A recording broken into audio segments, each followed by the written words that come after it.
So it's been an absolute age since I've done one of these, and it's mostly because I got way too ambitious with this particular artwork. Why? Well, I wanted to do a cozy and relaxing game for a change when I found this one on Xbox, and I thought this one is the perfect one, and then proceeded to play it and decided I wanted to draw a greenhouse. Anyone who knows anything about art will know that perspective and hands are two things that just suck. If you can master them, you can master pretty much anything, and I haven't mastered either of them. But as you know, the only way to grow is to sometimes be delusional and just act like you can, and this checked me in the worst way possible. Anyway, this video isn't about my lack of artistic skill, it's about a video game, so let's get into the premise of this particular game. You play as the Lady Arabella Green, a woman getting on in her years who has spent much of her life devoted to plants and botany.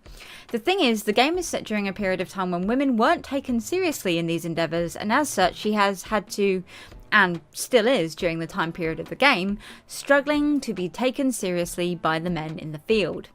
To this end, she has settled on writing a book about the weird and wonderful flowers that have never been seen to grow by any of these so-called experts. However, she's just returned home from a long journey and has had to restart her work. No one says why, but I have a feeling that her secretary needs to be spoken to, and we need to understand if they've uncovered the very, very early version of a paper shredder. This is obviously where we join in on the game. Locked in her conservatory, we have to find the first of several flowers and figure out how to make it grow to aid in our escape. I've made this sound all terribly exciting and possibly a bit stressful, but it's really not. The whole point of this game is to explore, work things out, and literally just relax. The first flower is pretty simple, with all the materials you need pinned to the chalkboard in front of you, making it pretty easy once you have taken a moment to figure out what to do. The puzzles in this game are pretty good, mostly intuitive if you've read all of the documents lying around. I did enjoy slowly uncovering the story of Arabella and her friends, their struggles to be recognised for their work in the field of botany, and the general chaos that was going on around the house. What does an ancient priest hole have to do with this flower that's been blooming for years? Why are the neighbours getting upset about camera flashes at 3 AM in the morning? How does all of this link together to tell us how these plants grow? It was very fun to go through and find all of these things out. Only one or two puzzles really stumped me. The Tower on the Hill and the Bird Song being the two main ones. I'm trying not to give too much away so that if you play it, you can enjoy it too. Overall, it was very much about exploration and examination, a game that not just wants you, but needs you to wander these expansive gardens and read up on the local news and letters that have been sent in from the local people. It all ends up being rather important, even that thing that you think isn't when it's talking about trash disposal. The designs in this game are very well put together. For such a simplistic art style, this game has done an awful lot to make sure that it still draws the eye. The choice of not going with a very realistic look allows there to be more shapes and colours than would be present in real life, and really allows the design of the flowers to shine through.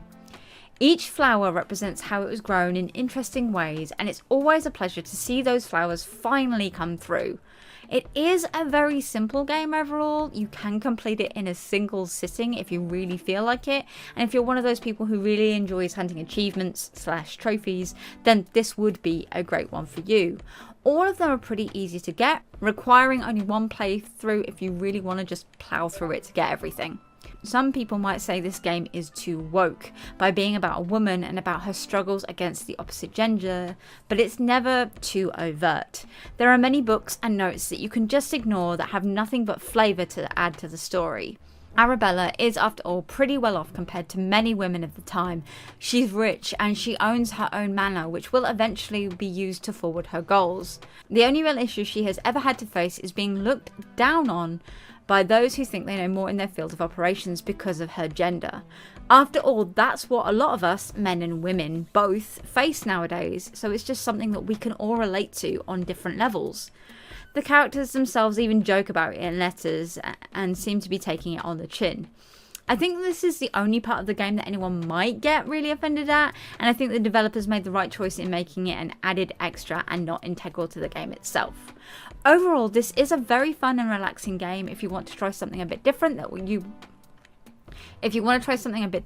take you away for an evening, then this game is definitely for you. Hopefully the next artistic impressions won't take months to make. I just need to remember to temper my skills and get drawing a lot quicker next time. So thank you so much for watching, everybody. I do hope you like this very short review. Take care, have fun, and we'll see you next time. Goodbye.